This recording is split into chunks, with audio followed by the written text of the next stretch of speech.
And in this case, it's a great example of the harmony. It's lower harmony is just one note. Literally, this guy sits on the same note. So you hired a beach boy to sing one note. The irony. My brain. Okay. Can't unhear it. This is a show about the 500 albums that Rolling Stone says are the best, and we're gonna talk about them ad nauseum. This is a show about the 500 albums that Rolling Stone says are the best, and we're gonna talk about them ad nauseum. This is a show about the 500 albums that Rolling Stone says are the best, and we're gonna talk about them ad nauseum. This is a show about the 500 albums that Rolling Stone says are the best, and we're gonna talk about them ad nauseum. Okay. And then the train. Tight. That was nice. That was better than the first one, honestly. Yeah. We needed to redo it anyway. Welcome to... Fucking train. Every sound in the world. I swear my next studio is going to be in a bunker. Seriously. All right. No, because the first one was in the basement of the Columbia house. And that, man, I'll tell you what. It sucked to be in the house having to hear a drum set. But, man, we got good sounding recordings it's quiet. on much worse gear. Yep. Welcome to Backwards Beats Podcast. I'm Carl Carter Fansteel. I'm Dan Woodard. And we are so thrilled to be with you tonight. It is a dark and stormy evening. So if this episode suddenly terminates, it's because lightning hit the studio. That's correct. You'd never know. I was commenting to Dan. It's like mini Maryland, Florida now, because all of our weather is 90 degrees and then straight to storms and then back to 90 degrees and humidity. Yeah, but so what? Yeah. For the Florida listeners out there, good news. You can now move to Maryland. That's correct. You can keep your people. We'd like your beaches. It's fair. You know, I moved here in 2005. I had moved from Colorado, which has like 280 days of sun. Oh, that's pretty good. And then we moved here. My wife's originally from here. And 2005 was super swampy. I'm like, come on. Like when I moved you halfway across the country, I gave you like 280 days of sun, and you give me like this Swamp ass. swamp. Oh, what a saint. Yep. All right. Well, I'm really excited to present today's episode. This is Sheryl Crow's, or should I say with the jaw crunched, Let's hear it. Sheryl. It's Sheryl Crow's album, well, self-titled album, Sheryl Crow. Yes, indeed. And this is her 1996 release. Her second actual release. She had like a little thing in between, right? At least on Spotify, I saw something. Yeah, we can talk about that little thing in between. Ooh, okay, fun.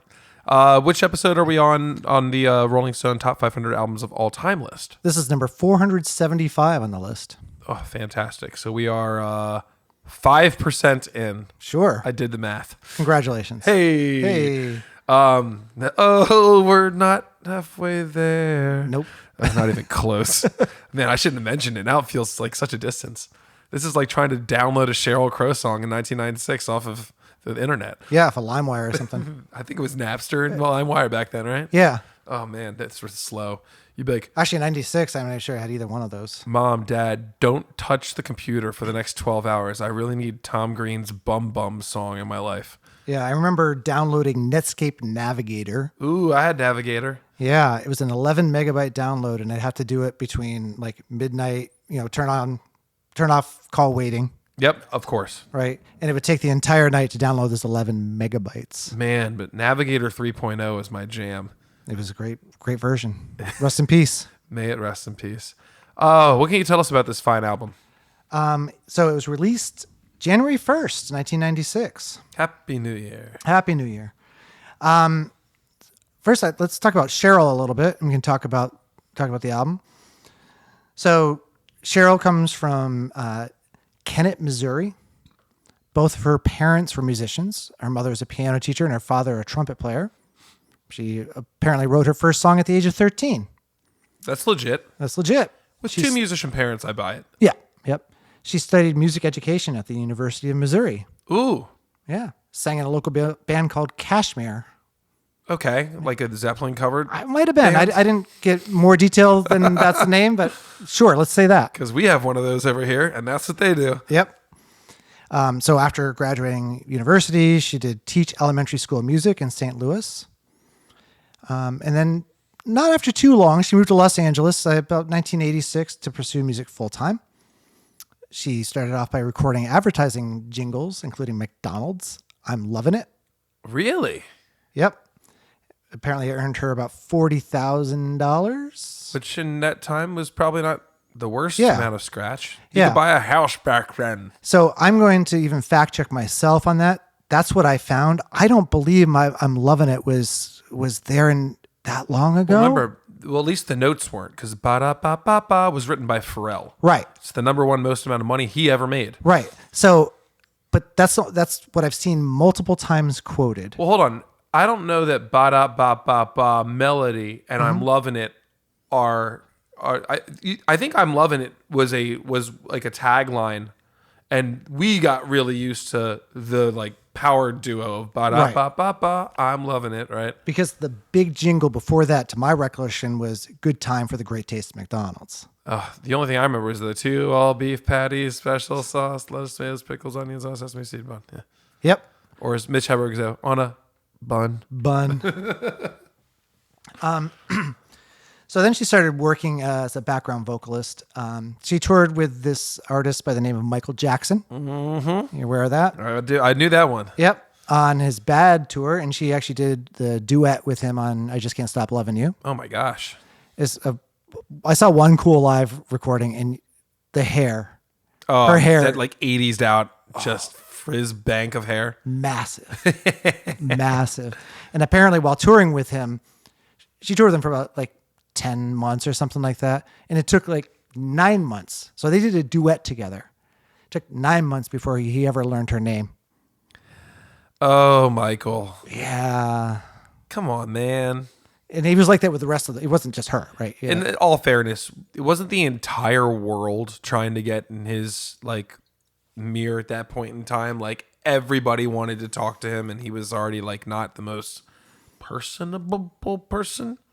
He has his issues, right? But if you watch the duet that they do, he's getting handsy with her on stage. So it's like you could at least be like, oh, by the way, before I put my hand on your thigh. Yeah. Can I What's get your name? Yeah. And she can go, Sheryl. Sheryl Crow. So she got signed to A&M Records and recorded an album in 1991 that was shelved. Ooh. Yeah. Basically, the album was shelved because she actually thought it was too slick and polished and overproduced. You can actually find like copies of it on the internet now. It might be on Spotify, and that might be what you're thinking is the thing in between. Let's see. Oh my gosh, what have I done? What have you done? So some of those songs were actually recorded by other people, such as Celine Dion recorded one of her songs. A few other, famous folks went and recorded some of those songs. After that, she sort of joined this collective of songwriters known as the Tuesday Night Music Club Collective, which is the name of her actual debut album. I was going to say, that's the one I was familiar with coming in. Yep. So that's the one, and that's the one that has her breakout hit, which is All I Want to Do, which is actually based off of the verses based off of a poem that she found in a poetry book. And, she won 3 Grammys for that. And this is now her follow-up album to that. And there was a little bit of drama coming out of Tuesday Night Music Club. It was written collaboratively with a group of musicians. You have Kevin Gilbert, David Barrowell, Bill Bottrell, and a few other folks. Gained a lot of popularity, but conflict sort of erupted around like credit and authorship. She may have advertently or inadvertently taken more credit than she should have in a couple interviews. She, as the star of it, kind of just got more credit. Yeah. So it basically caused some tensions. Kevin Gilbert died in 1996, which complicated some of the perception of what was going on. You think she had him offed? Maybe she seems like that's not. Do her I need thing, a though. Gilbert didn't kill himself T-shirt? No. Okay, No. just making sure. No. I don't know Sheryl, But the wolf. I Is, like Sheryl. Yeah. I just don't know her. We do need the wolf as his own boss shirts, though. Yes, indeed. So for this album, she tried to distance herself from the group and basically tried to stand on her own as an artist and songwriter. And a lot of people look at the opening track as a bit of a commentary on the sort of judgment she felt from her collaborators. Okay. Yeah. I knew there was an undertone here. That's not the only track that I get a little bit of that surly from. Yeah. So for this album, she took on full production control. I'm impressed. It is impressive. There are a couple of questionable things, but mostly it sounds awesome. I mean, spoiler alert, I love the production on this album. Yeah. This album peaked at number 6 on the Billboard 200 chart. Went 3 times platinum. Yeah. Which is pretty good. Got 2 Grammys: Best Rock Album, Best Female Rock Vocal Performance for "If It Makes You Happy," Yeah. which is cool. We'll have to get into that. And then, of course, had 4 singles that came off of this. And overall, this is a much more like introspective album than her first outing, I would say. Yeah. But I think overall this album, when you look at the artists we've seen so far on Rolling Stone's list, and we talk about so this artist's probably only going to be on here once, right? yeah, Why did they choose this album? I know why they chose this album. Some of them I felt, okay, you guys are being esoteric for the sake of. But to me, this is like very much like her John Mayer's Continuum. yeah. Like we know why they chose that album. This falls in that same path for me. Yeah. Selena's too, for that matter. Yep. Yeah. And I say for me, what's really interesting before we get into the track by track stuff is I think there's a lot of characters and a lot of, at first blush, one could say it's a one note thing, but I don't think it is at all. I think there's some depth of production. There's some depth of songwriting. And even though there's, I think, a lot of similar undertones through this, I think there's a lot of threads of originality that stem through a lot of these different tracks. I see said undertones in a different kind of like filter. For me, it's like establishing signature. I mean, she at this point in time, she has one album under her belt, right? So it's like one that's been released. Yep. And she's played backup for the biggest artists in the world at the point. It's really hard to go find Who Am I Now, right? Yeah. You've had so much influence imprinted on you. Yeah. And so this is where I feel like she's staking her claim, like slapping this flag into the ground. And I'll talk about a lot of these signatures over the course of when we get into the single songs at least. Yeah, and I saw some quote where she claimed that this was her attempt to move past what she called accidental success. Mm-hmm. That makes perfect sense. Yeah. It makes perfect sense. Yeah. And I love the awareness of that. Yeah. Because accidental success, that's a little... That's harsh. Yeah, that's very very imposter syndrome-y to me. Mm-hmm. Like, obviously, you're ridiculously talented. You're writing music at 13. You studied to be a music educator. You went to school for music. You then got picked up playing with some of the best musicians in your town. You also were singing for Michael Jackson. Happenstance is 2 of those things, not 7 of those things. Yeah. And Prince and... Precisely. Yes. I would say, there's others. Yeah. Exactly. Yeah. And so, there's something here. Yeah. Prince, she did some stuff with Prince, Stevie Wonder, Don Henley, Rod Stewart, Sting. Like it's almost like the fivefecta at that point. Like you can't really overstate each one of those people's roles in their realm. It's at least Henley, there's no one like him. Sting, there's literally no one like him. Mm-hmm. Prince, there's literally no one like him. Stevie Wonder. I mean, that's an insane cast. That's an insane cast. And what's really interesting about that is my recollection of people's perception of her in that time period is they judged some of her singing not favorably. Yeah. And in some parts, I can kind of see why. When there's some elements that she throws in there that it's part of her personality, but then when you hear other parts, it's like, oh, she actually has control over her instrument. Oh yeah, she chooses to do those things, Yeah. and then you're like, okay, that's the flavor in this dish. Yep. And put it this way, artists who are that particular, because all the artists you just rattled off are notoriously, I don't know Rod Stewart, but everybody else is notoriously picky with who they work with. Yeah. They asked for her. She didn't stumble into this. Right. Or at least in the case of Michael Jackson, must be the music director did because. Yeah. Everybody saw something in this girl. Yep. And I mean, though she's pretty, it's not like, oh my God, I need to have her on stage with me. No. She's kind of unapologetically herself in that sense too. Yep. I know this because I've seen her live in concert too, and she's kind of always been that way. Yeah. And so I've always been a fan of hers to this extent that I like her music. I can name 10 of her songs. Right. I had never heard this album come in, had you? I own this album. Oh, wonderful. Yep. So you already knew what you're getting into. Yep. I bought this album around the time it came out. Oh, fantastic. Yeah, I've never, I mean, I knew 3 songs off this album. Mm-hmm. The ones you think I do. Yeah. Anything else? No. All right, cool. Let's take a quick break and we'll jump into looking at the first half of this.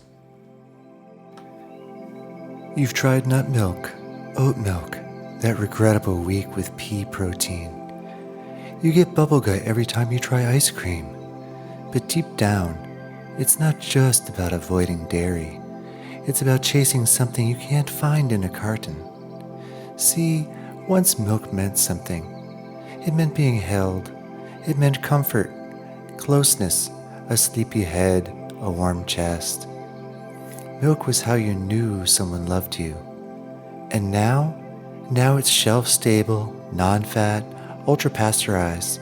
Nothing about it says, I made this for you. But we're changing that. Welcome to Mother's Harvest, locally sourced and expressed from real women, screened, safe, and sincere. It's not cow, nut, or soy. It's human, just like you. Unfiltered, just like you remember. If you remember things you're not supposed to remember.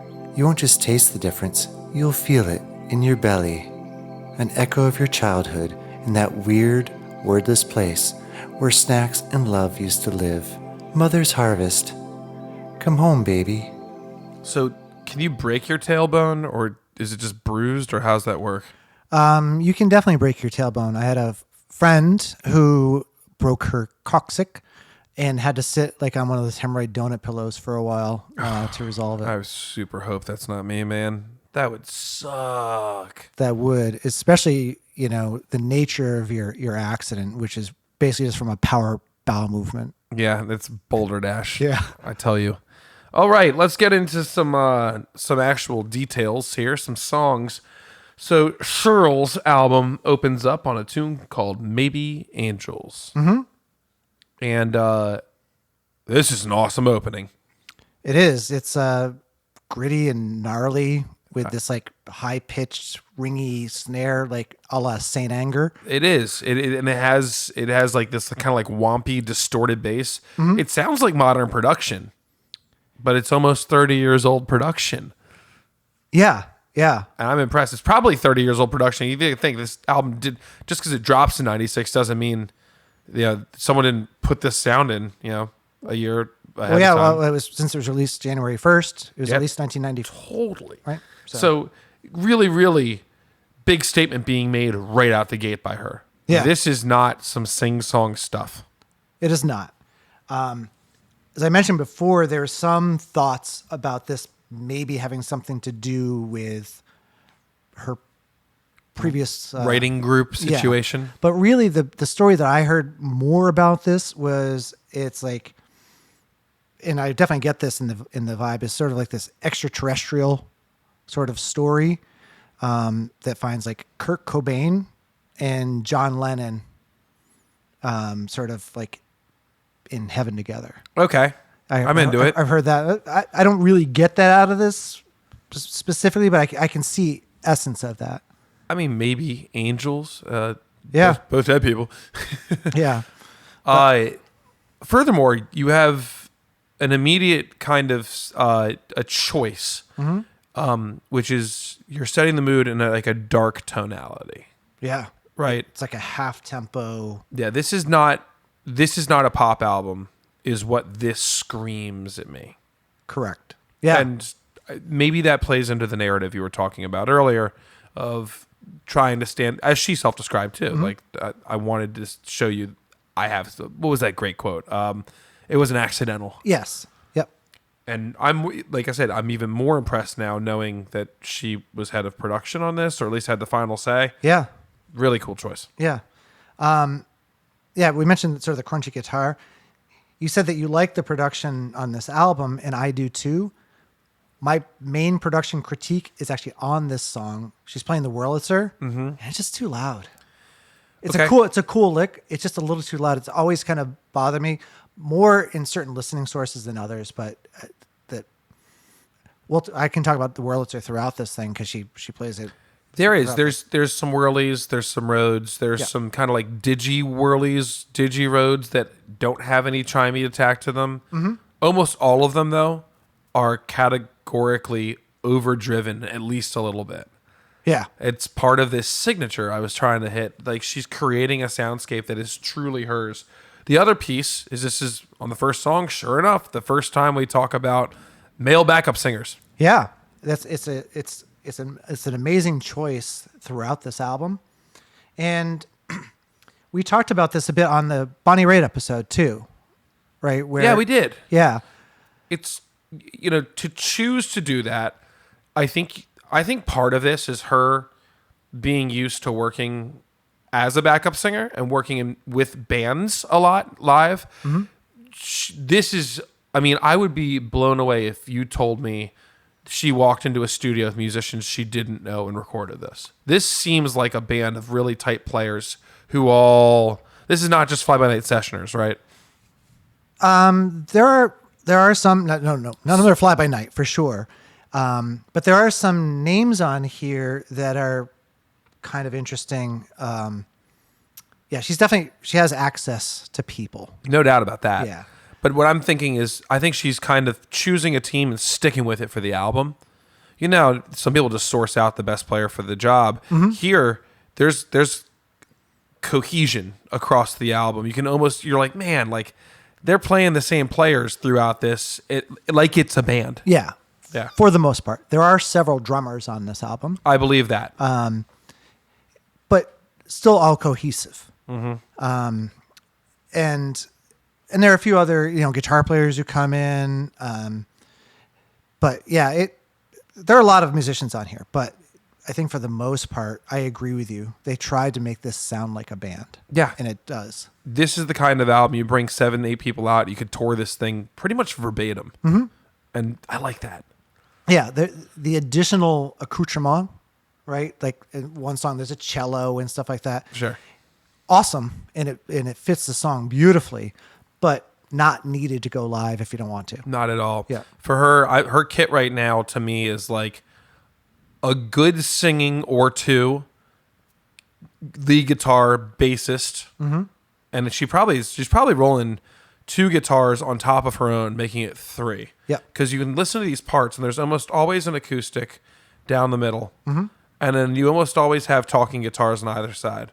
Now I know she's got chops, and she can probably carry some of her own leads. I know for a fact she definitely can't carry some of the leads we hear on here. Yeah. Yeah. And then you end up with these steel players, right? So you probably need like a dedicated lead player and a dedicated auxiliary. Like I can play all of the stuffers. Yeah.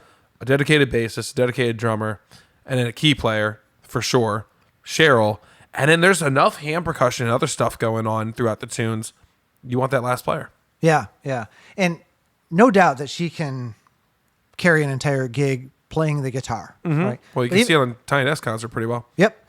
But very often when you're the front woman or front man of a band, you get you sort of get relegated in certain cases to just focus on being up front. So sometimes you don't necessarily play all the way through, even if you can. Another female artist who's a phenomenal guitar player, but she also still relies on her band when she wants to put on more of a show. Yeah. Is St. Vincent, Oh yeah. right? Like she'll rip a solo, no problem. She's incredible. She has guitar a signature guitar, man. yeah, yeah.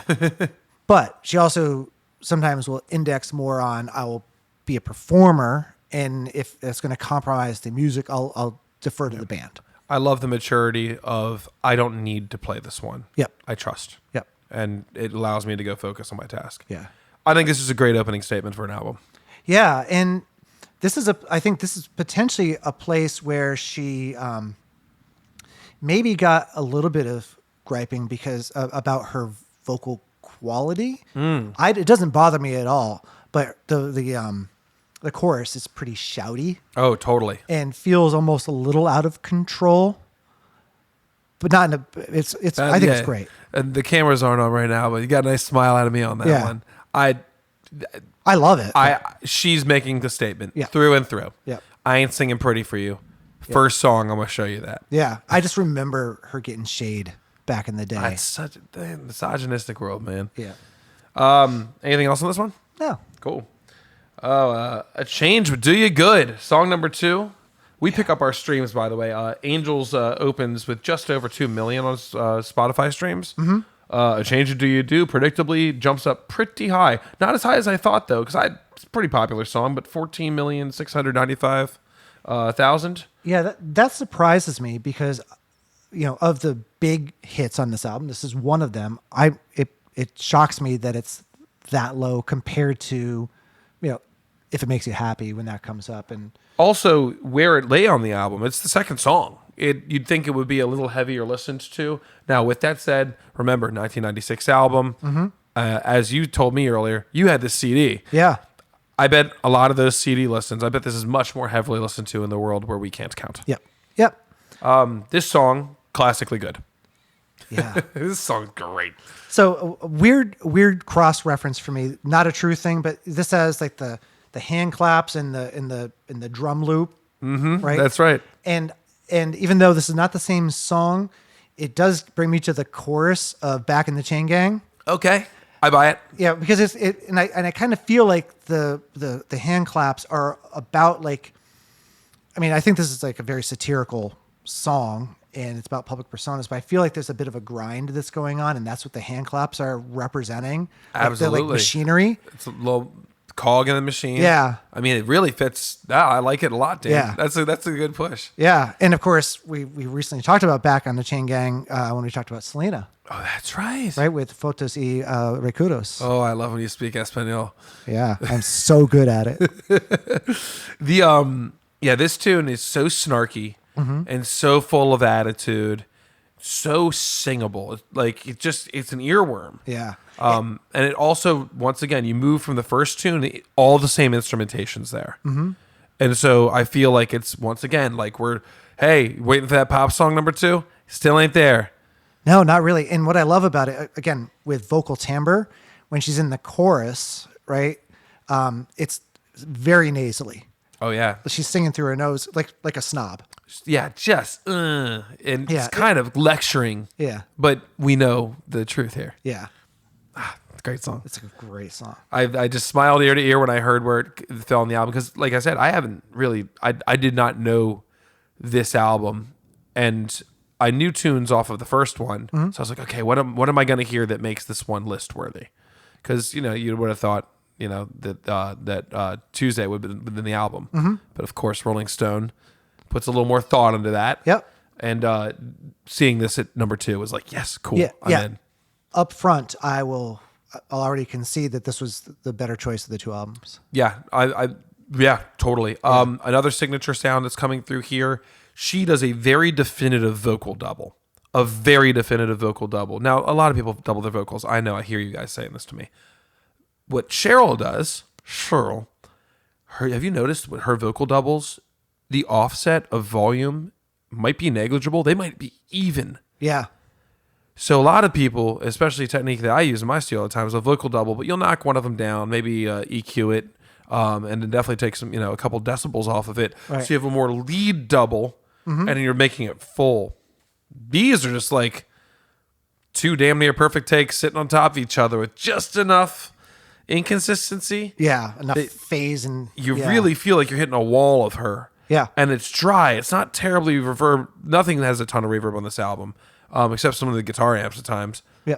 And it just makes for a really clear message from her. I love when you can hear every word an artist says. This is a great example. Yeah, I agree. And when when the double is not as tight, I believe that's a choice. Yeah, she's got the skill set. Yeah. We've talked about this. We talked about this with Miranda Lambert, I believe, too. Yeah. Kind of, especially off of her second disc, and she's getting into some pretty gnarly stuff at the end of that album. More rock based. A lot of it reminds me of what we're hearing here. Yeah. I know which one I like more, but that double, when singers are that good and they have control, and by the way, when you have hella budget and unlimited takes on digital recording. Right. They didn't have to take that. It was intentional. Yeah. Yeah. Anything here? No. All right, let's scooch on to number 3. The song is called Home. It weighs in at almost 5 minutes, by the way. These are not short songs. That's another thing that you can do to say, hey, pop radio, suck it. I mean, Maybe Angels is 4:54. A Change to Do You Good is a very canned 3:50. That's fine. Home, 4:50. We're about 5 minute song again. 6 million listens. And here we're taking kind of a little bit of a turn. Yeah, this is a woefully, in my opinion, unlistened to song. I like this song so much. And I really enjoy its placement on the album. Yeah. That's great. Remember when we talked about Heart Like a Wheel? Right, by Linda Ronstadt. Yep. And how we came off of the opening track, You're No Good. And the very next song already brought you down like into slow It was like falling off a mountain. Yeah. The gap here. And what's nice about this is Maybe Angels is gritty and like gnarly. A Change Will Do You Good is still out there and snarky, but it's more polished, a little bit more refined. A little more repetitive too, so Yep. you kind of lean into it. Yeah, and we didn't talk about this. I don't know. I didn't look into this, but there's the whole descending part in the verse. Da da da da da. It always reminded me of Beck as well. What you say is like strawberry wine. Yeah. You got it. And then this song comes in, and it's like, oh God, it's like Margot Timmons from Cowboy Junkies, like with seasonings of Amy Mann. Wow. Glad to have those in the liner notes. Yeah, yeah. Like I'm into it. Cowboy Junkies don't get talked about ever. They don't, and they should. And I think her voice is like this, so like sweet and breathy, just beautiful. Yeah. No, this is you know what this production reminds me of, and is that 07 tune from the Garden State soundtrack with Sia. Yeah. Would you believe in what you see? What's it called? Do You Believe? I think Something like that. Yeah. But I mean, it's the tune. Yeah. And it's crazy to think that Sia has the longevity she has. But there's this wispy mellowness to this song that's so conducive. I mean, 5 minutes will fly by because it puts you into a mood. Yeah. Which I think is just really beautiful.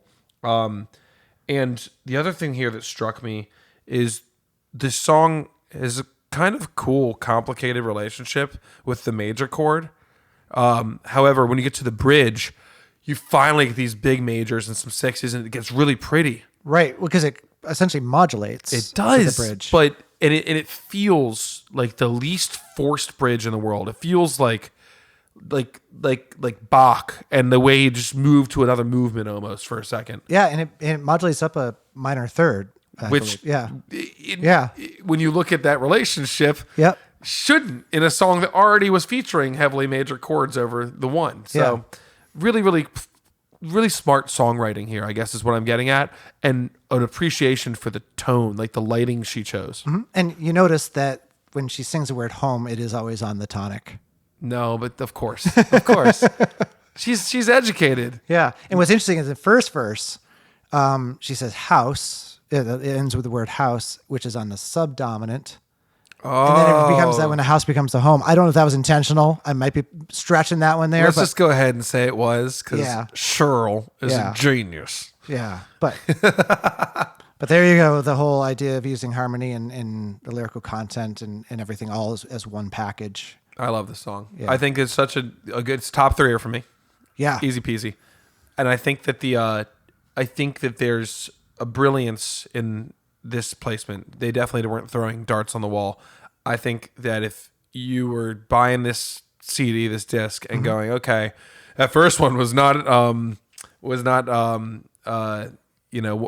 of the tunes from her last album, which were just a little lighter, maybe a little more traditional country tinged and pop rocky.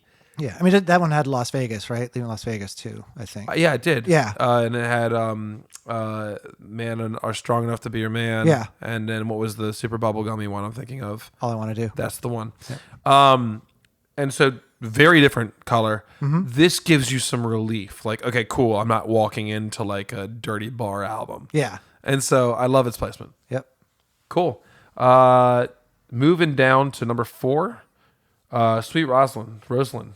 Yeah. This is woefully underlistened to in my opinion as well. Only 1.377 mil. Yeah, I like the. I mean, this is now we're dipping into maybe some Rolling Stones territory. Sure, I agree with that entirely. There's a lot of stylistic playing features going on all kind of at the same time. There's a baritone sax buried in the background. Huh? A baritone sax Okay, buried in the good. background. So look, literally right here, double. Barry sax? Yeah. Because an AirPods, hard to tell. Yeah. Yeah. I'm pretty positive. Me too. No, if you just said it and I think I heard it, that passes, y'all. Yeah.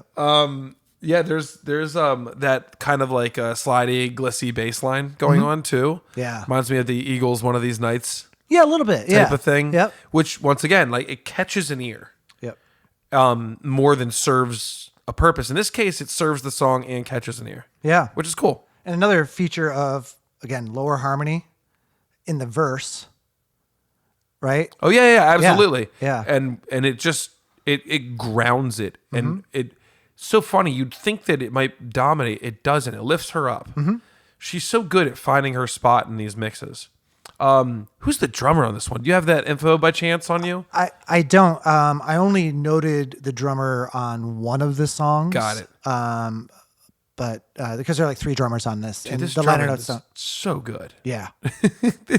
Yeah. This is one of those ones where I swear she put together a band and then recorded. Like that's what it feels like. Yeah. They're vibing so well with each other. Yeah. I think the main drummer. Well, I don't know. There are a bunch of drummers here. I can't say. I won't say. But I do know one of the drummers, and we'll talk about that later. Got it. Okay. I don't want to do any spoilers Yep. here. There's a cool kind of phrasing going on in the verse as well. What's the meter there, Dan? I didn't count it, but it's. Yeah. I didn't count it. It feels like they just hang out for an extra bar every now and then. Yeah. Which gives a nice breath and a pause to it. You wouldn't feel it if you weren't looking for it. Yeah. And that's how you know it's done well. Yeah, it's subtle enough where it very well could just be rhythmic phrasing. That's why I didn't necessarily count Yeah. it. I thought, should I go back and count this? And then I thought, yeah. Damn well. Yeah. Or Dan will, yeah. Yeah. But it's not so stark. Yeah. And I love when you hear odd rhythm things flipped in easy.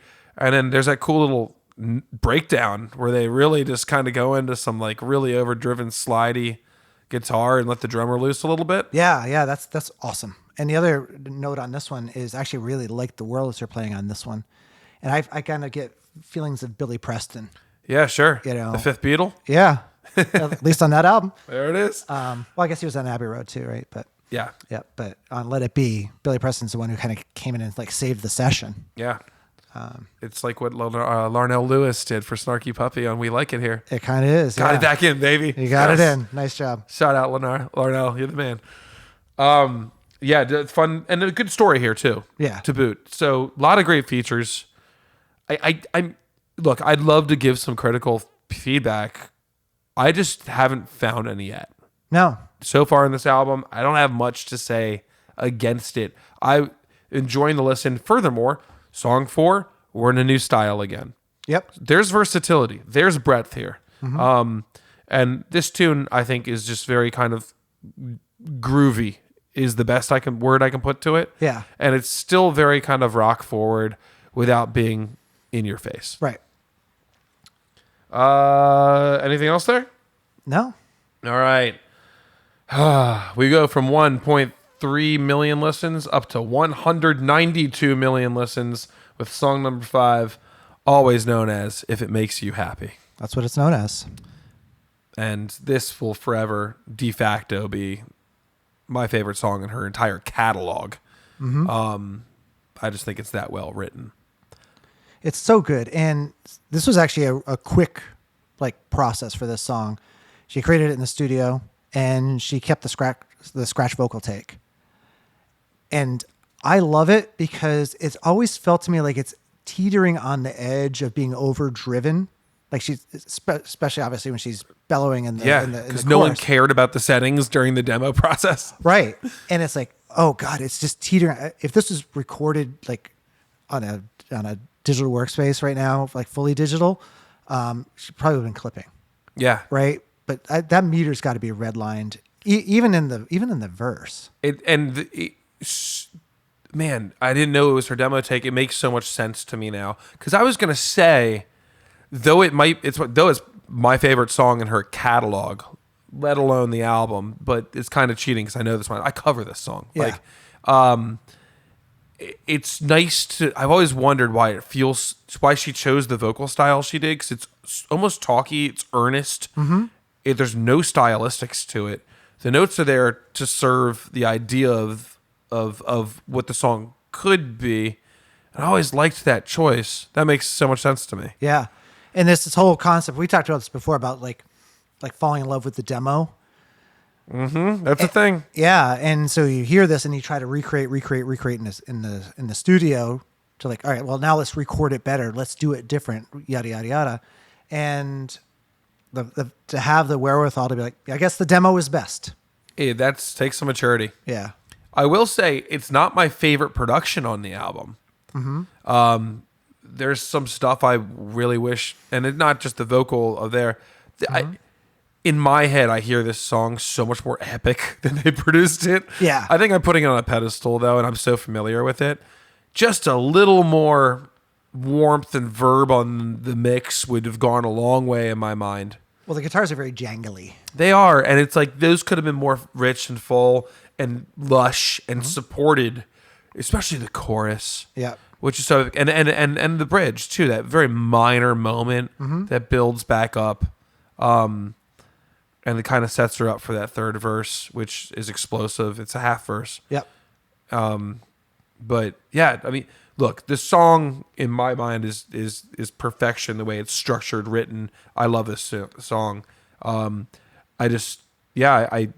I guess I hear the production a little better. And so far, I really enjoy the production of this album.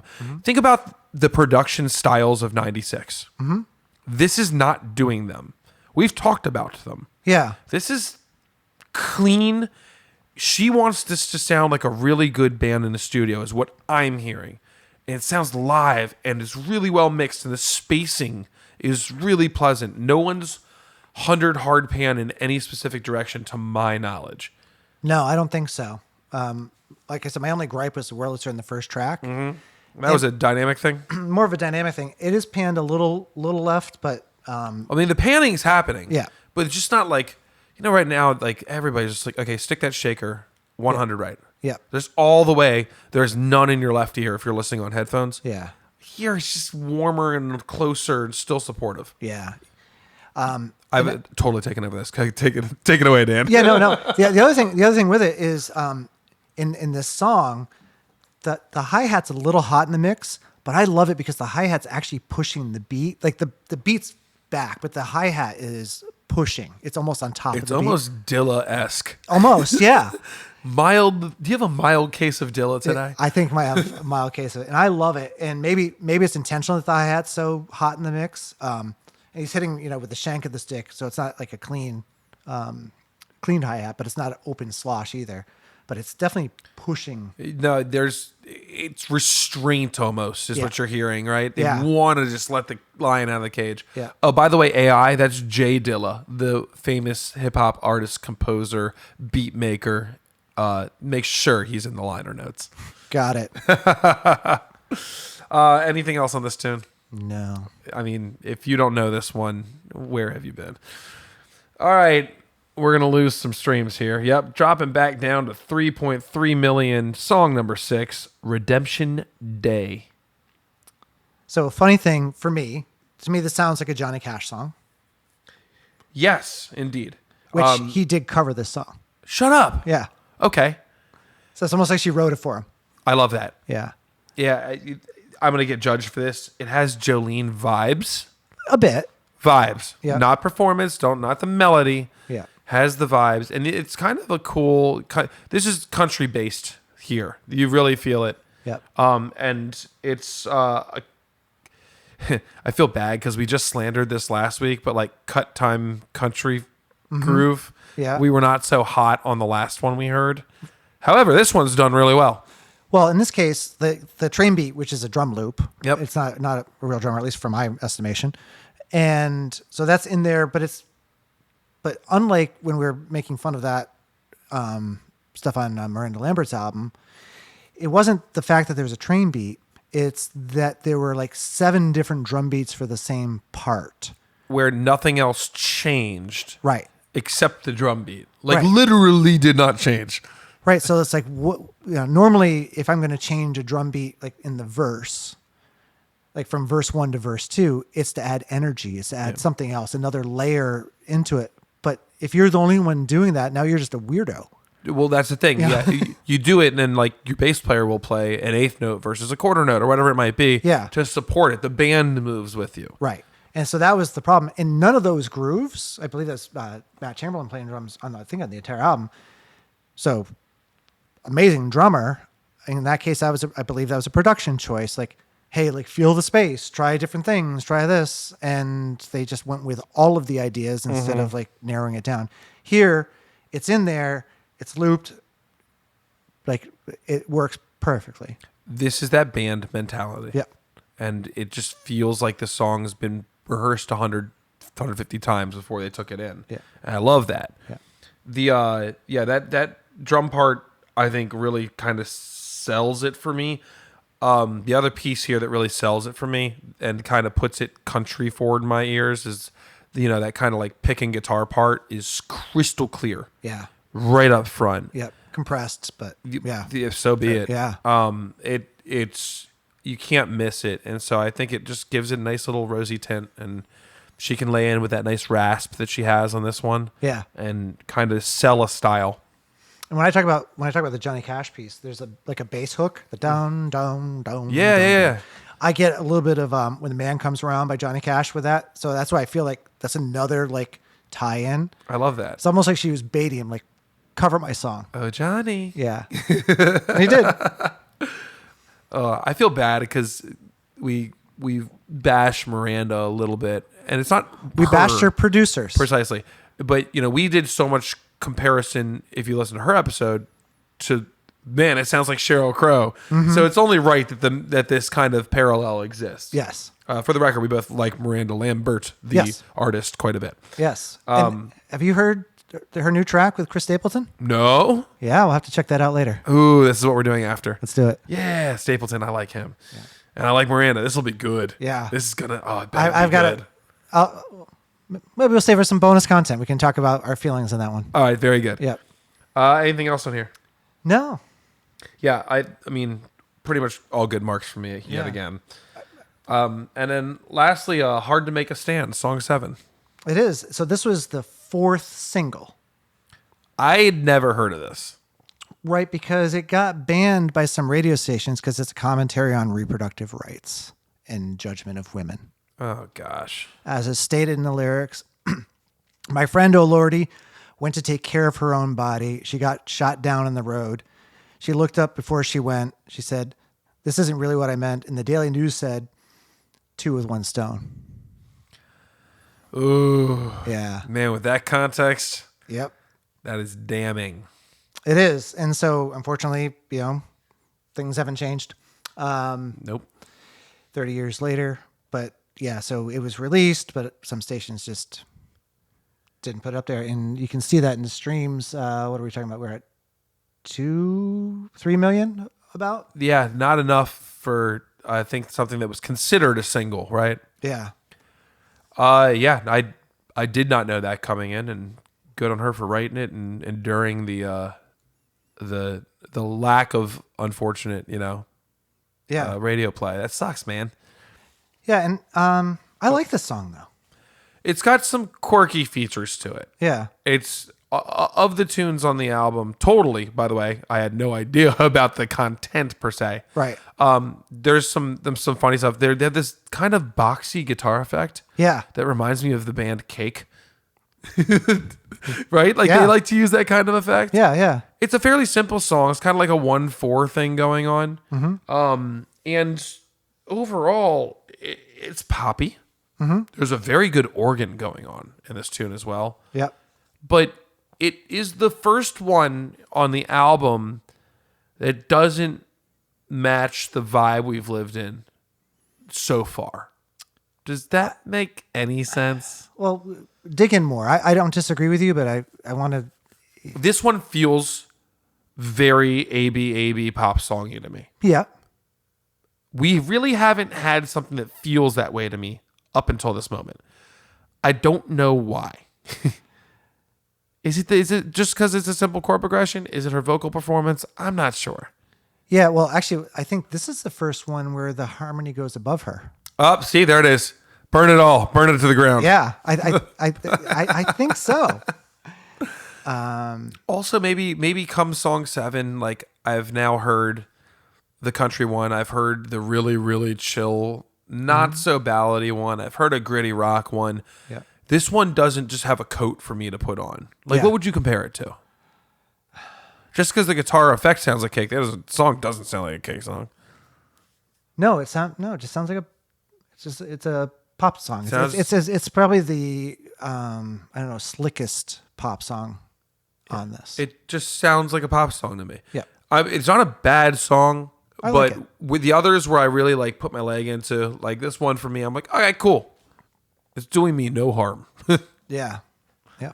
Though it's doing other people harm by not letting them hear it. So I've got a newfound life for this. I will listen back to this one again with a heavy emphasis on the message. And perhaps that's what I missed. Maybe it's, the fact that she's trying to leave a very clear pathway to talk about something. Yeah. And it's just hard to make a stand. Indeed, it might be.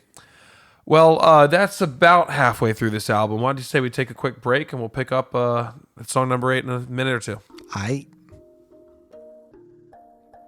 You ever wake up in the middle of the night, feel a little drip on your forehead?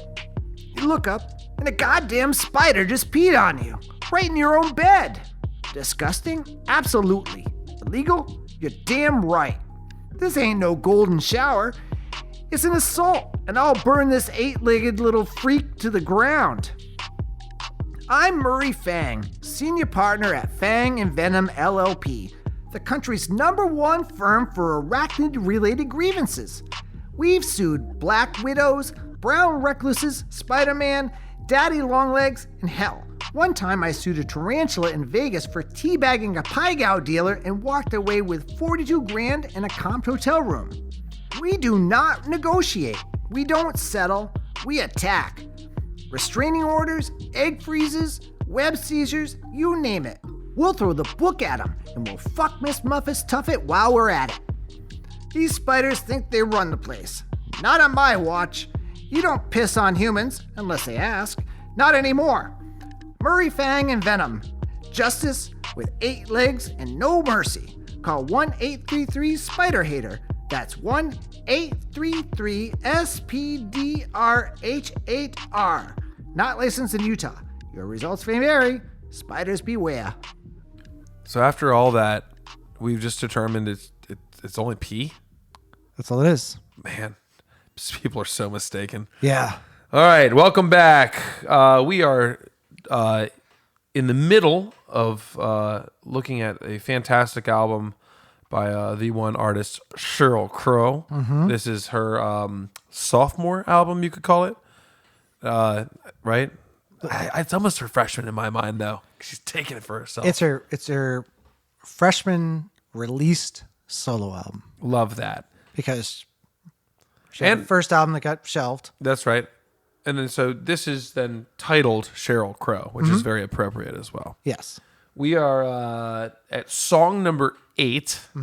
It's this little known song called Every Day is a Winding Road with a mere, wow, actually that's low, 55, almost 56 million streams. That's a third of If It Makes You Happy. That's crazy.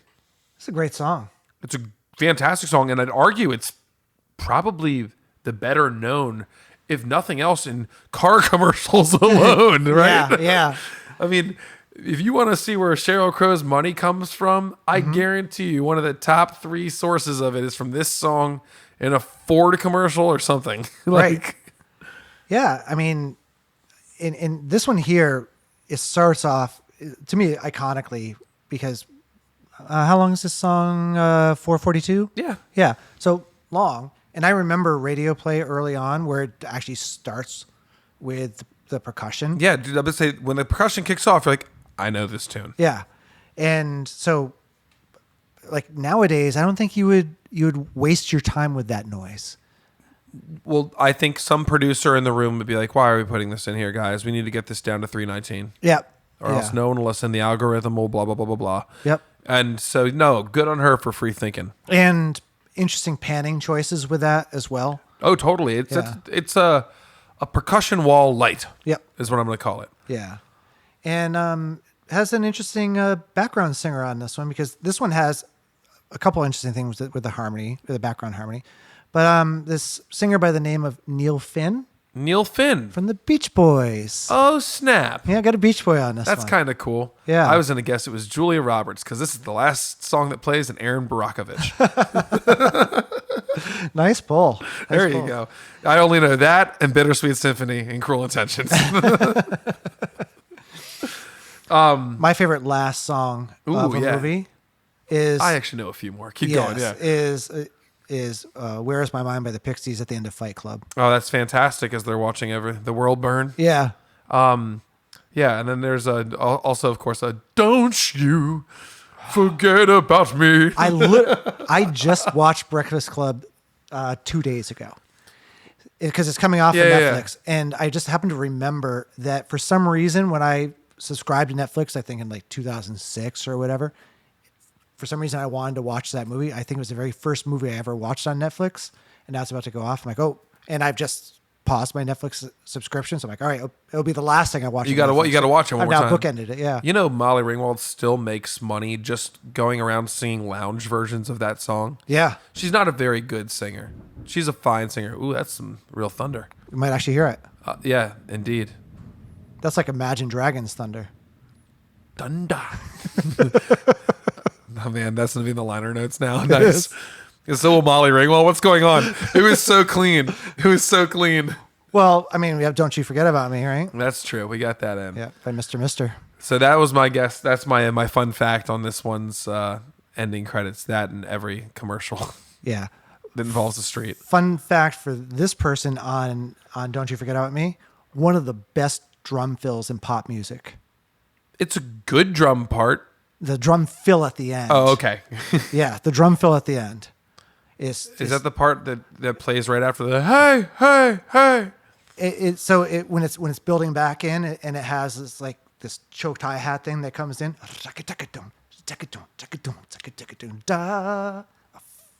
Banger.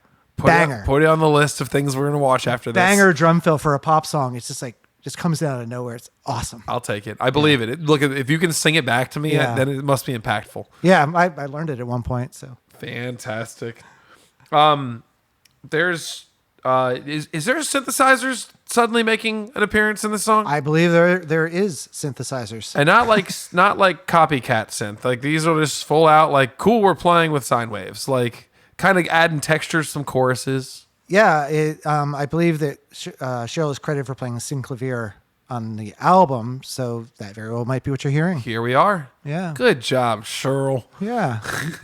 Way to take it. No way to take it modern. 96, guys. 96. I just have to put it out there. If I were her age, which I don't know what it was at this time, young, making an album, I don't know that I would feel like I had the permission to have this much breadth, yet still keep an album so I don't know. It feels like it all still belongs in the same room. Well, I feel like she got a lot of validation by the company she kept prior to making this as a background singer, right? You talked about like the caliber of musicians she was playing with in the bar that they set for everyone they collaborated with. I think she probably had a good amount of confidence. Man, she has good music knowledge. I guarantee you. I'd love to see what her... Sheryl, if you ever hear this, hit us up at Backwards Beat Podcast. But I would want to know what her top 100 albums of all time were. Ooh, like, that'd be a really interesting conversation. Like, there's artists I could care less. I want to know hers. Yeah. Bad. I feel like she'd educate us on some stuff. Yeah. So, Alan Vega, you don't care what his... No, not even a little. Not even a little. I wouldn't hand that guy toilet paper under a bathroom stall. All right, moving on. Sorry, anything else on this one? Yes. I want to talk a little bit about the harmony, the vocal harmony in this song. Oh, absolutely. So to me, very often when you write a harmony part, like traditionally, like way back in the day with like Bach and things like that, when you would write harmony, basically you aren't writing chords vertically. You're writing multiple melodies and you're creating counterpoint. And the harmony evolves out of the counterpoint.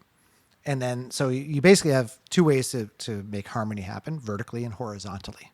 Vertically meaning you're just playing a chord, a strumming chord. Yep, and you're like, here's the root, here's the third, here's the fifth. Yep, yeah. And then horizontally is, again, through the usage of counterpoint.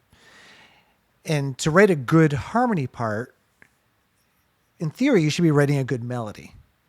Each harmony part should be its own melody. That's not always the case. And in this case, it's a great example of the harmony, it's lower harmony, is just one note. Literally. This guy sits on the same note. So you hired a Beach Boy to sing one note. The irony. Yeah. I mean, there are more harmonies than that, but the featured thing in the Every Day is a Winding Road. No, it's fantastic, though. It's just like, it's like getting like, you're like, oh, okay, cool. So you built a $3,000 gaming computer to play solitaire. Right. That's what happened here. And I love it. And there's a cool live version of this song where Prince is singing with her on this. He does not do because he's Prince, he sings whatever he's going to sing. Yep. But the fact that she got him to play on her song, live, I don't know what the occasion was. Yeah. He's like changing words. She's just going with it. It does not matter. Yeah. It's Prince. Yep. But I love that. And maybe we can punch in an example of what we're talking about there. Let's mark this. Vox thing. Yay. Cool. Yeah, no, that's a great point. A Beach Boy to sing one note. He's used to it, though. You know what would be really cool? Mm-hmm. What if we found out in post? That's all he ever did in the Beach Boys? Precisely. Or, even better, she had some complex part figured out for him because she wanted to give him respect. And he's like, why don't I just sing this note? Right. And like, that was like her like Yoda moment. Yeah, that was like when Foo Fighters had Boyz II Men, some of the Boyz II Men folks come in and sing on their album. And they just like were picking out all the harmonies. Like, I could do the harmonies, or you can. And there's like just comp the vocal, just crushed it. Yeah, we saw this too. We were down in Miami watching Snarky Puppy and several other fantastic acts like John Scofield and stuff. And we attended some of the daytime master classes. We attended a lot of them. And one of the things they did is they critiqued a band from band. University of Miami. Yep. Kind of like a jazz band doing progressive jazz, really cool stuff. Obviously influenced by these guys. And after getting a lot of feedback on soloing and stuff like that from some other band members, the band ringleader, Michael League, comes in and really just simplifies this very busy bass player. And you could tell this poor kid who's like shreds to get good and knows he can play, and he was very good. But he followed the advice and it turned that song great, man. Mike, just by making it simpler, getting it down to that one note. Yeah. Same idea here, guys. Yeah, that's what it was. And it wasn't that the other bass part was bad, No, it was very good. but the song was better because what was happening is everyone was playing their own thing in the song, and it was hard to focus on it and what the thing is you're supposed to hear. You know what? I don't hear that in any of these songs. They are so dialed in. Mm-hmm. Even these guitars that seem like they have a very free range to play in, they really don't. They've all found something that they're doing. They always have these nice little callbacks. They're tonally in the right place. They're dynamically in the right place. They're generally panned into the right place. Yeah. I'm pretty happy with it. And that goes to your statement about it feeling like a band, right? When you have two guitar players in a band, it's never really good if you're playing the exact same guitar part, Literally never. right? Because usually you're not rhythmically good enough to play the chords in time And if together. you are, with that. what's the point? Right. Like, it's a huge waste of space. Yeah. So the there's a lot to be learned in that simplifying. Yeah. Let's scooch on. So Every Day of the Wanting Road was 8. Moving to song number 9. Love is a good thing. It is a good thing. It's really underserved on streams here. We're looking at 1.4 mil. Yeah. Is that because she's calling Walmart to the carpet? Oh man, she did call him on out. The intro to the song is a big hit to the ears. How so? It is a callback to some of the kind of minor grittiness from the beginning of the album. This time you get this like really whole growly bass that sounds of the time. This bass tone sounds like a 90s bass for the Yeah. first time. Which hard to put my finger on what that is, but like contour knob all the way to the right on a 15-inch only speaker is the best way I can describe it. Yeah. Overdriven. This is not the first overdriven bass by any means on this album, but just kind of crappy in a good way. Yeah. It's crunchy. That's right. And then it's accompanied by a djembe drum the size of New Hampshire. So the very beginning, I wrote this down, and then during the break, I'm like, did I really write this down? So I'm going to say what I wrote down. Okay, hit it. So at the beginning, even though everything you said is completely true, it starts off kind of on the mellow side. True, Right? Yeah, but the timbre is different than energy. Yeah. And so I get hints of For What It's Worth by Buffalo Springfield. No problem there. Yeah. I will agree entirely. There was something about the 90s that was very conducive to a hand drum, and like an acoustic bass was like a thing you see like unplugged concerts. Yeah. And so there is this very hippy dippy wholesome-y thing coming out of it. That's where I'll give you the Buffalo Springfield any day of the week. Yeah. And it's more vibe than anything else, but yeah, I'll stand by it. Well, yeah, totally. I know. I'll buy it. I'm with you. Yeah. You get. I mean, and these aren't the only kind of sound effects that are hitting you. You have two distinct guitars. One's got a tremolo, which for those who aren't hip to tremolo, it's just a dynamic. So it's essentially like someone's taking the volume knob and turning it on, off, swirling it, right? So it's wow, wow, wow, wow. Yeah, it's Crimson and Clover, not Bulls on Parade. And you can choose as a guitar player, looking at your trem, you can choose the rate of your tremolo, so how fast it goes at wah, wah, wah, wah, wah, wah, versus wah, wah, wah, wah, wah, wah, wah, wah. And then you can choose the depth of it. So is it just a little volume swell? Wow, wow. Or is it totally off? Oh, wah, right? Yeah. And so here, it's very dramatic, slow, wow, wow, wow, wow, like rhythmically pulsating. Yeah. And it's effective. Yeah. Yeah. That's in your left speaker. Yeah. In your right speaker, you've got someone just chilling on a wah-wah pedal the entire time. So you have this wah-wah, which is a frequency version of a tremolo, effectively, Yes. each ear. Yeah. Growly big bass, and then like this hand drum. Mm-hmm. You're like, what's going on? And you get a Hendrix chord. Yeah, that never hurts to have that. Yeah. Yeah, the Sharp 9. Let's throw it all in. You want to hear a really good Sharp 9? Go back a few episodes to the Carl's cover. I relied on that chord heavily. You did during my indeed. Boys to Men cover. You did. This is one place, this is a choice of hers. I'm not a super fan of her like high, like Janis Joplin kind of thing that she tries to do a little bit. It's a choice that she's making. I'm just not it's only a couple spots where she really kind of gets like really thin and high. And Yeah, I know what you're talking about. Yeah. I'll pick the fight with you there. I'm not terribly into it either. Yeah. She has a couple different vocal styles. That one seems very experimental. Yep. I mean, Given how good this song is otherwise, that yes, I agree with Yeah. you. It might be the one, what makes it a 9 versus a 10 for me. Yeah, and I think because it's a high descending part that comes in. I just feel it feels too, I don't know. Yeah, my note. What did I screechy write? or Yeah. I said, "What's this falsetto?" Not my finest note, but Yeah. I think we're talking about the same Yep. thing. Yep. On the other hand, I like her message. Effectively, she's 30 years ahead of her time, or as you said earlier, and it still hasn't changed. Yeah. Politically, in a sense, where I'm saying like she's giving commentary on issues, right? Yeah. She's talking about the same stuff, gun bought at Walmart shootings type of thing. Yeah. She's Watch our talking about- children while they kill each other with a gun they bought at the Walmart discount store. which is crazy because Columbine wasn't until 99. Right. And so obviously, not the first shooting ever in America, but the like marquee one, she's talking about this stuff mindfully. Yeah. As a young person. And Walmart did not distribute her album. And no one's surprised. Yep. Guess what? She did just fine. She did just fine. Her other one, she had a line that justice is a fading light. I thought that was very poetic. Yeah. When she's talking about, kind of just equality. Yep. Loaded song. Yeah. The song isn't about Walmart. It's not about gun control. No, it's actually she's using these verses to, create contrast to their choruses, which celebrate love. It's okay to love. Love is a good thing. Yes. And so I actually like that relationship there. Yeah. It's more about forgiveness and love than it is about these other things. Fantastic. But you have to sometimes show that dark side. Yep.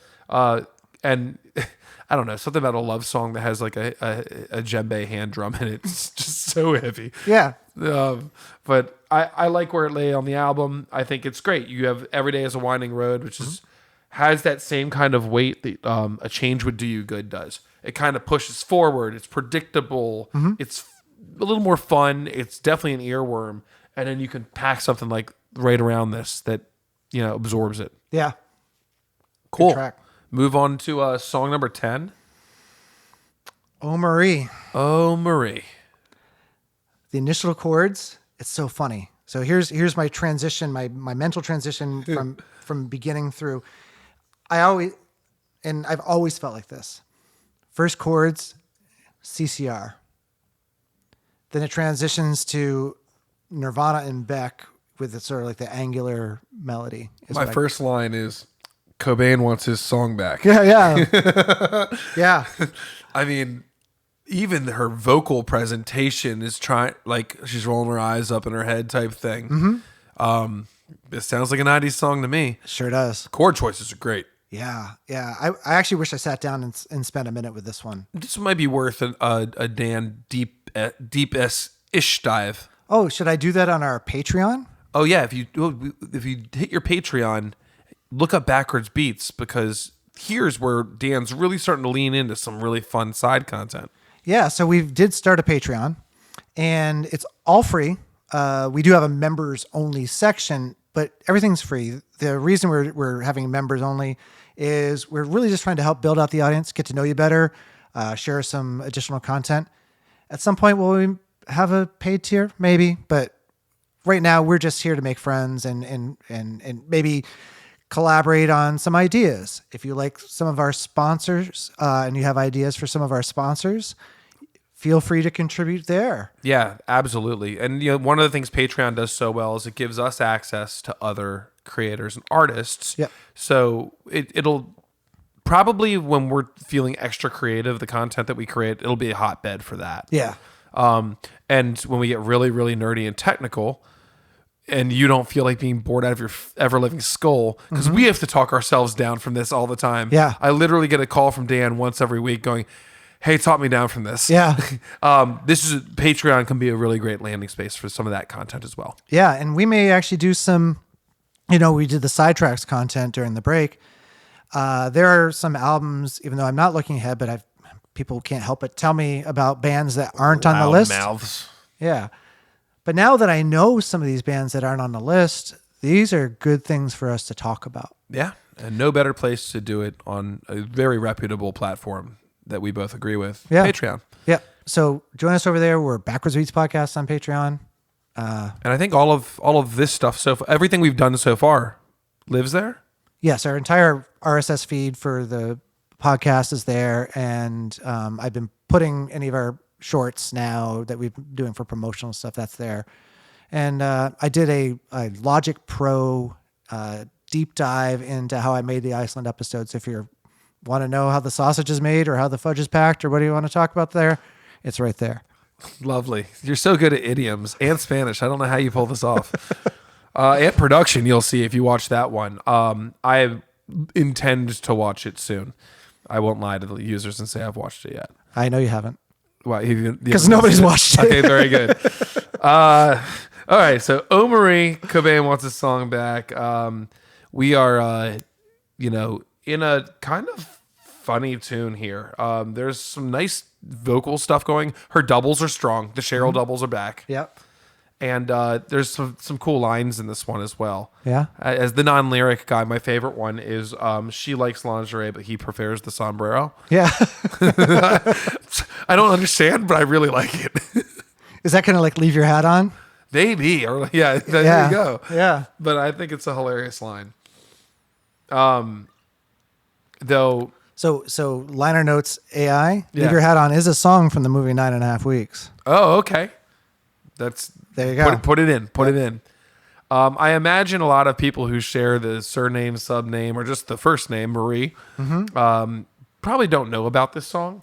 If they do, they probably don't affiliate with this character very much she sings about. Yeah, I do get a very hint of almost a vaudeville kind of feeling in the performance too. I don't know what you mean. I feel like there's humor throughout this whole thing. So vaudeville from that perspective. Okay, cool. Yeah. It's dark. Yeah.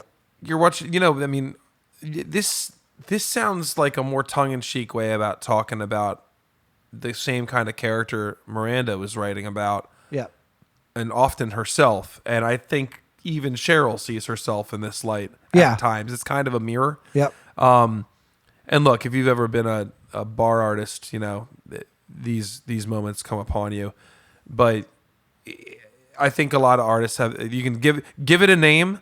Sometimes it's their middle name or whatever it might be. Yeah. Reflect on the younger version of it. Make a song about it. Is a tale as old as time. I'm sure people could pull up a lot of examples of that. Yeah.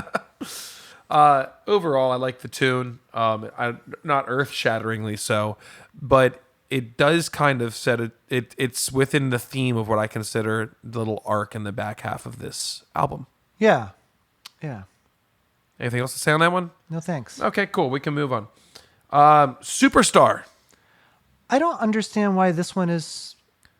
Sub 1 million listens? Yeah. The least listened to on the album? Because that's crazy to me. Yeah, I really like this song.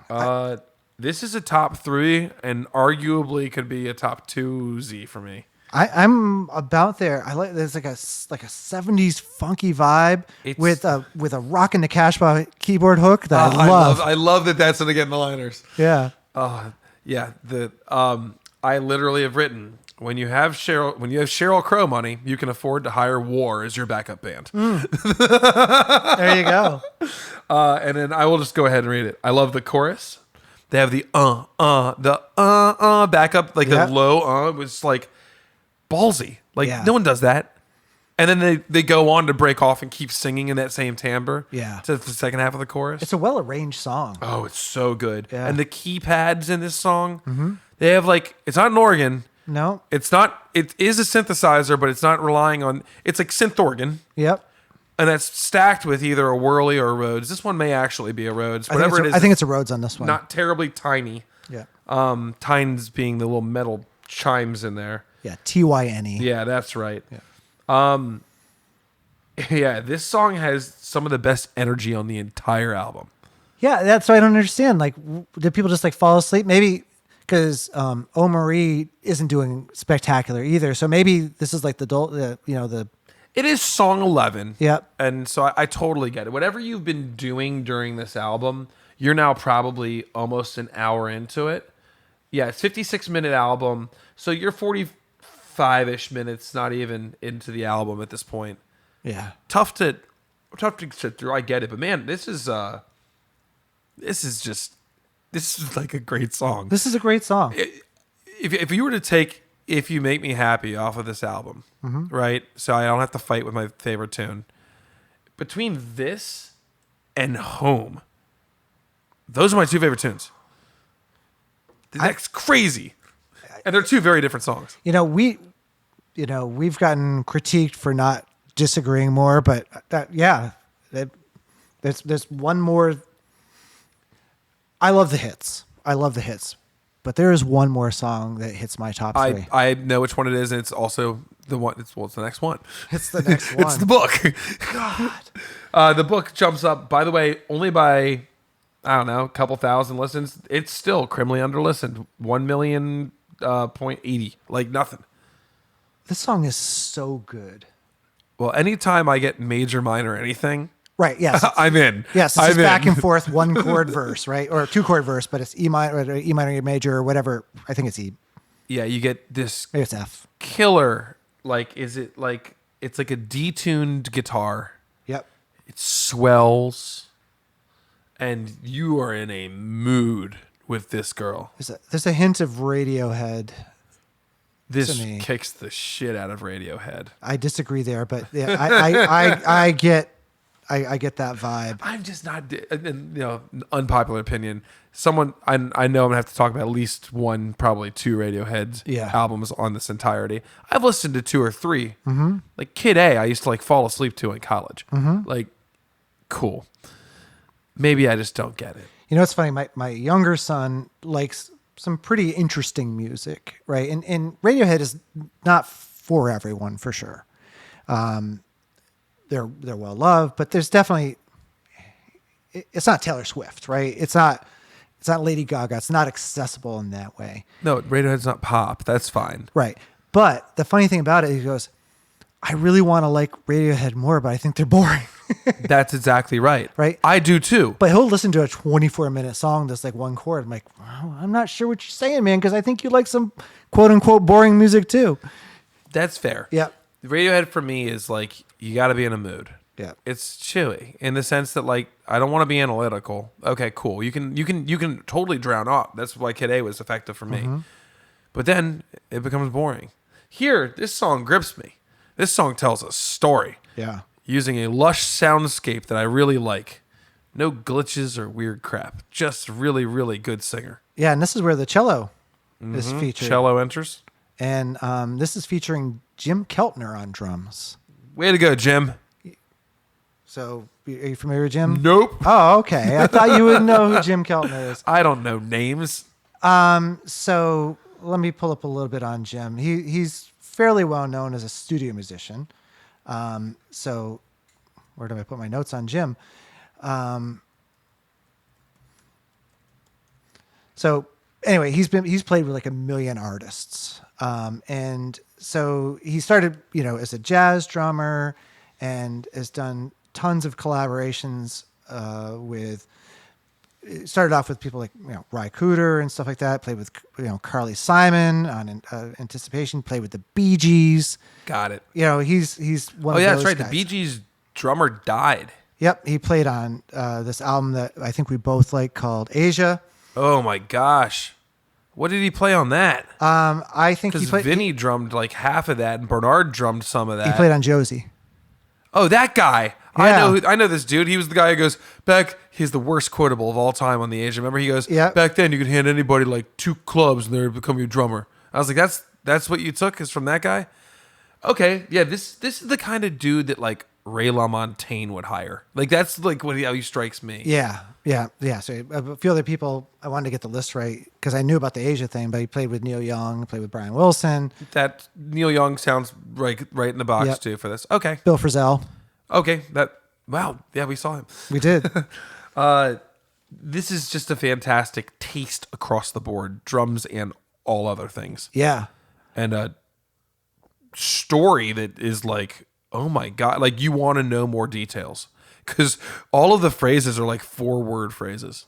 Yeah. And I don't know, is it betrayal? Is it? I have like, this is like the worst kiss and tell of all time. Yeah. Or is it like someone got led on? To me, I think I've settled on by like listen 4. It was like 3 Days in Rome, right? So it's like, was she led out there under false pretenses and like fell in love and like this person just wanted to like sleep with her or just like whatever and just dropped her? Because that would be close to the scorn I sense. Yeah. Yeah. Yeah. It could be that. There could be like a spiritual reckoning kind of thing going on here too. Yeah. I mean, she has the capacity to go there. But if you're reading this at face value, at minimum, it's a relationship gone sour. Yeah. I don't think the person actually wrote a book, but Right. but she refers to it. And you have to kind of respect like, all right, so if he wrote a book, he screwed her over in some sort of sense, or she became vulnerable, told him something he shouldn't have told him, or her. Yeah. Could go either way. And then made it public. That's an opportunity too. But there's so much that could be. Yeah. Yeah. Yeah. But the soundscape, the backdrop for it, whatever it is, know it's filled with pain. Yeah. So to me, of the favorite songs, you mentioned Home, right? Home, Superstar of the book. Yep. That might be it for me. Yeah. And the funny part is they're 3 very different songs. They are. And I could potentially swap out Superstar with one other song, but not because it's my favorite song, but it might be my favorite performance. Which is? The next song. Oh my gosh. Yeah, I was going to say one note before we move on from this. Yeah. The back half of this album, it slows down, in my personal opinion, with Love is a Good Thing and Oh Marie.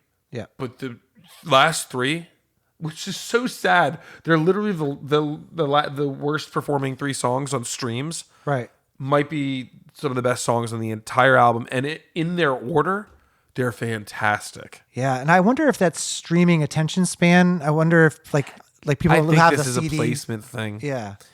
But man, I wouldn't change the order of them. I wouldn't move the book forward. No. I certainly wouldn't move Ordinary Morning. No, the book is a perfect second to last song. Indeed. And so Ordinary Morning being the last one, also perfect last song. Yeah. It is so crazy. I said, Lana Del Rey, eat your heart out. Yeah. This shows where Sheryl may have gotten some critique for her vocal choices back in the day. Again, my recollection. Mm-hmm. This shows she has perfect mastery of her instrument. Yes, she does. Because all of a sudden you are teleported to some kind of quirky lounge setting. Yeah. And you have a straight up piano, which is great. Yeah. A new timbre in our ear. Because it's predominantly key wise. There's been a lot of Wurlitzer, maybe some Rhodes, some synthesizers. You ain't heard just a good old acoustic piano. No, not up front for sure. Yeah. Organs, by the way. Organs for days on this album. Yeah. Fantastic. This is a banger. To me, this is, if you look at like, Even though it's slow. the cut. Oh yeah, but no, but hey, you can be a banger there. Yeah. If you look at the comps of the time, this is like a significantly more mature version of like Fiona Apple's Criminal. Yeah. Yeah. It has that same angst. Mm-hmm. I just like the way this is done. Yeah. So much more. It's a good song though. Oh, Criminal's fantastic. And the players on it are fantastic too. Yeah. But this tune, man, oh gosh. Yeah. This is, again, I could maybe swap. I think I like the vibe of Superstar better, but this is such a good performance. So Yeah. so that's why I say I could swap them out in my This top song three. is so brave. It is raw. Yep. Powerful, especially towards the end. It grows and grows and grows. Mm-hmm. It uses pretty much every one of her signature sounds and codifies. It's like we've watched her form and hatch out of an egg, and voila, here I am. Yeah. My main only critique of this song is The album starts with a very ringy snare. We talked about that. And this has that same ringy snare. And in the chorus, because he's accenting the vocal line on that snare, the ringy snare was not a great choice in my opinion. It didn't hit my. I didn't catch it. Yeah. I will listen back now with that in mind because I'm looking for anything I can critique at this Yeah, point. it doesn't bother me when he's just playing the groove. Yep. But when he's hitting those accents with the vocal line, I'm like, A little rough on the ear. a little rough. But there is consistency to me with the instrumentation, sans the loungy piano. Yeah. But the intensity of the first song and the last song of the album, which is kind of nice. I like when things bookend like that. Yeah. There's a guitar solo through literally the entire back half of the song. An amazing guitar solo. So here's my critique. Okay. I think that the guitar solo, the power in it, Yes. the tonality, the vigor in which it is played, Yes. very good. I listened back to it a few times, and by the fourth time I listened to it, I was like, it's actually not that good of a guitar solo. But like the space it's filling is so important. it is. So yeah. So let me say it's an amazing guitar solo. I think it's an amazing guitar solo for exactly that reason. Yeah. It's not, you're not gonna be like, ooh, I need to now learn this. No, because over eruption, right? Well, about halfway through it, you're really not really doing anything.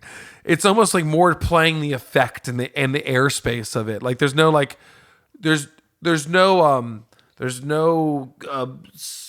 riff off of the melody or some sort of anthematic theme you think you would this capture. isn't Prince playing While My Guitar Gently Weeps. Not by any lengths. Where even during that solo, he'll latch on to a theme and play it over and over, which this one will do, but his themes are just so much more convincing. Yeah. I love the space and the energy of the guitar solo so much. Yeah. I'd love to hear Prince take that guitar solo, may he rest in peace, over this song at the end. This would have had a hell of a lot more than 1 million listens. Yeah, for sure. And then it just, her choruses, she are so defined. Once again, you hear Sheryl telling a story, clear as day what she's saying, and she says something I fucking disagree with. What's that? I'm just an ordinary woman. She is anything but ordinary. But she was a school teacher before this. Well, Just a regular. Yeah. Yeah, then I worked with Prince, Michael Jackson, Sting, Stevie Wonder, and I made this album. Well, she's staying grounded. Good for her. Good for her, but smoking end of an album. One more critique on this song, actually. I still love this song. Yeah. The fade happened too fast, and it shouldn't have faded. Yeah. It should have stayed live and let all the sound sources die off the same way the end of that Space Hog song does, where everything kind of trickles. Yeah. The end of In the Meantime. Yeah. It's where almost like a line. dun with like a piano and like everything kind of like culminates and then explodes. Yeah. I would have much loved a non-fade ending. Yeah. Rather just a cancellation of sound or an ambient thing that kind of then retired itself naturally. Yeah. My only other positive, I agree with you, that my only other positive is her vibrato when she's belting on this one. Dude, I didn't even know she had that until this song. Right, you don't hear it until now. It's like, oh, where have you been hiding all this? Yeah. Not that she needed to, because I love the rest of it, but yeah. Well, Daniel, I think it goes without saying. Would you hit this? Yeah, I've owned this album for 30 years, and would continue to own it. Yeah. I haven't, to be fair, I hadn't actually really listened to this album probably in about 15 years. Like, How did it feel to revisit it? it's awesome. It was like a warm hug because I liked this album when I had it. So This album, like I walked into this going, I know Sheryl Crow. I've sung some of her music. I've referenced her for other artists I work with. I've seen her in concert once. She's pleasant. I like where she stands on just about everything she ever has done socially. This album so far exceeded my expectations though. Like this album just kicked ass.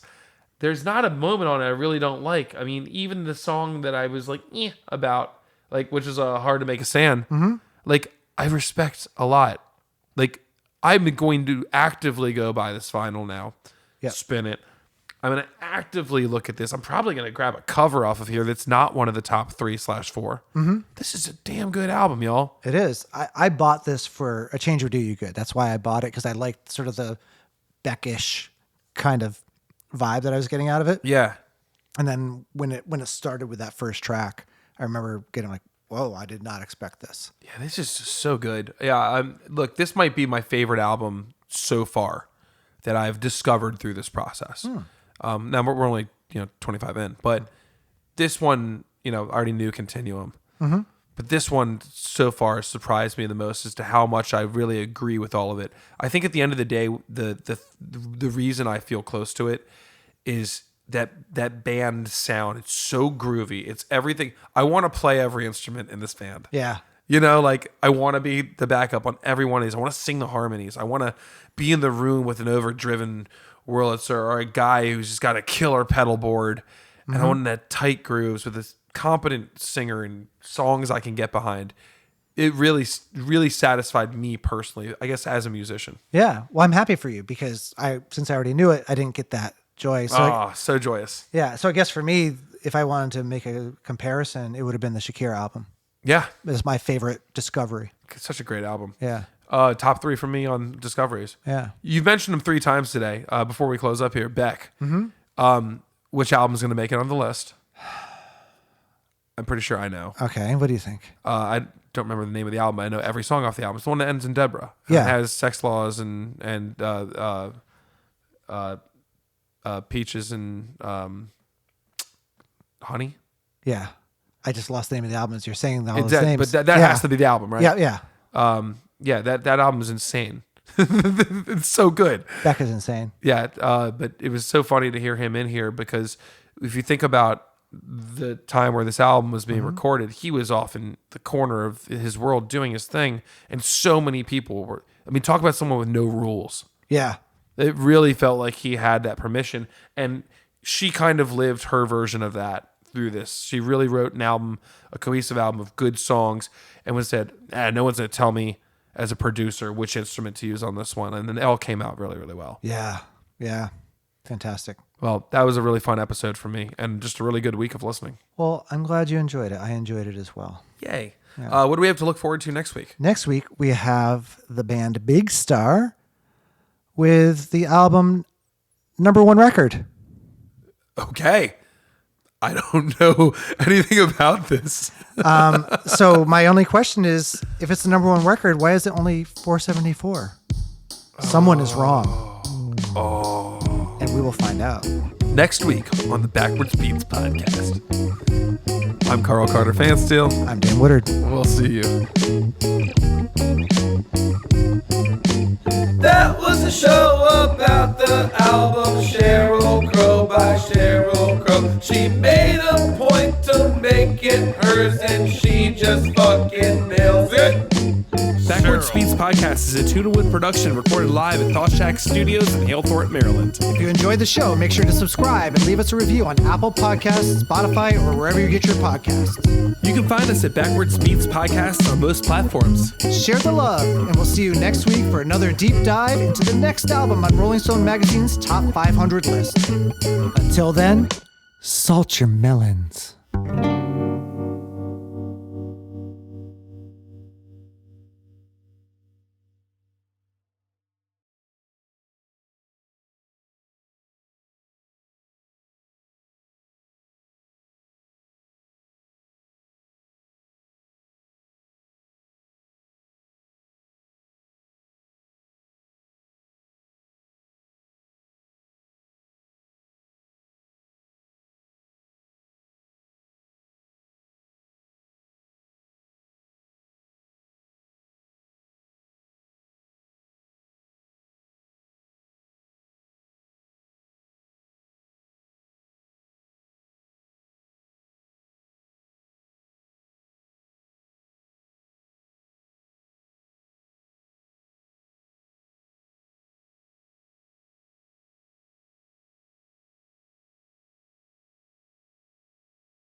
Yes. Did you know that Sheryl Crow toured with Michael Jackson?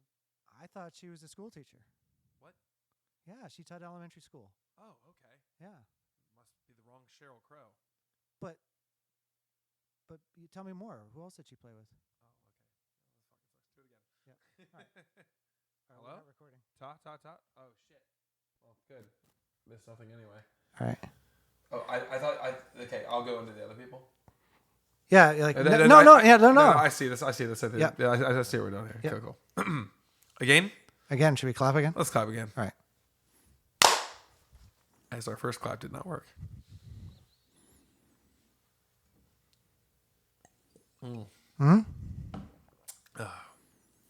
So, Dan, Yeah. did you know that Sheryl Crow toured with Michael Jackson? Really? I thought she was just a school teacher. Oh, no. Wait, she's a school teacher? She was a school teacher. What'd she teach? Music. Of course. No. Sheryl Crow, I'm talking about the artist. She played with Sting? Sting, yeah. Oh, and Stevie Wonder, right? No. And Prince. Wait. Really? Don Henley? Yeah. Okay. Okay. Is she an eagle? Oh, no, she's way too nice to be an eagle. Well, I just learned so much. Me too. If you want to learn more, come join us on the Backwards Beats podcast. That'd be sick.